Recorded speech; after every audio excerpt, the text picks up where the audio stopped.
ये कहानी शुरू होती है शाहपुर नाम के एक छोटे से गांव से, जहां रहते थे 3 जिगरी दोस्त, राय स्टार, ज्ञान भाई और अज्जू भाई। इनकी दोस्ती इतनी गहरी थी कि लोग इन्हें दोस्त नहीं बल्कि भाई कहते थे। तीनों ने मिलकर मेहनत करके एक छोटा सा ढाबा शुरू किया। धीरे धीरे वह ढाबा पूरे इलाके में मशहूर हो गया। वहाँ का खाना इतना स्वादिष्ट था कि दूर दूर से लोग खाने आते थे। जल्द ही ढाबा इतना फेमस हो गया कि देश विदेश के लोग वहाँ आने लगे और इनका मुनाफा भी बढ़ता गया। लेकिन किसे पता था कि ये खुशियाँ ज्यादा दिन टिकेंगी नहीं। ढाबे के पीछे एक घना और डरावना जंगल था, जिसमें कहा जाता था कि सूखा लकड़ा नाम का एक भूत रहता है। गांव वालों का मानना था कि जो भी उस जंगल में गया वो कभी लौट कर नहीं आया। एक दिन ढाबे में लकड़ी खत्म हो गई। ज्ञान भाई और अज्जू भाई जंगल से लकड़ी लाने चले गए। जैसे ही वो दोनों पेड़ काट रहे थे, तभी झाड़ियों के पीछे से एक अजीब आवाज आई, ठुंग ठुंग ठुंग ठुंग ठुंग। और फिर सामने आया सूखा लकड़ा, एक लंबा भयानक सूखी लकड़ियों से बना हुआ भूत। सूखा लकड़ा ने ज्ञान भाई पर हमला किया और वहीं उसे मार डाला। अज्जू भाई ने ये देखा और भागने की कोशिश की, लेकिन सूखा लकड़ा ने उसे भी नहीं छोड़ा। अगले दिन जब ढाबा खुला, राय स्टार को कहीं भी ज्ञान और अज्जू नहीं मिले। कुछ देर बाद उनकी लाशें ढाबे के एक कमरे में पड़ी मिली।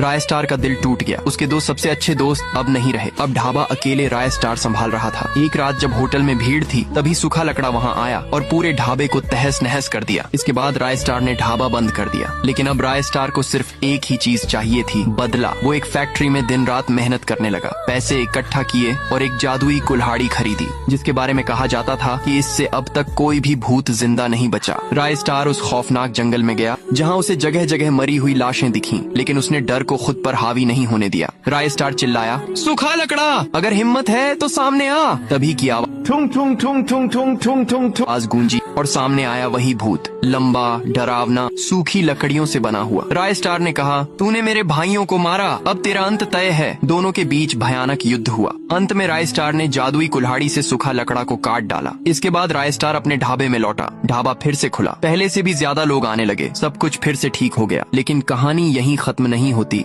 एक दिन एक छोटा लकड़ी जैसा बच्चा ढाबे में आया और राय स्टार की तरफ दौड़ा। लेकिन राय स्टार ने देखा कि वो कोई बड़ा खतरा नहीं है, सिर्फ सूखा लकड़ा का बच्चा है। उसने उसे माफ कर दिया और कहा, बदला मैं तुझसे नहीं, तेरे बाप से ले चुका हूँ। तू जा और कभी वापस मत आना।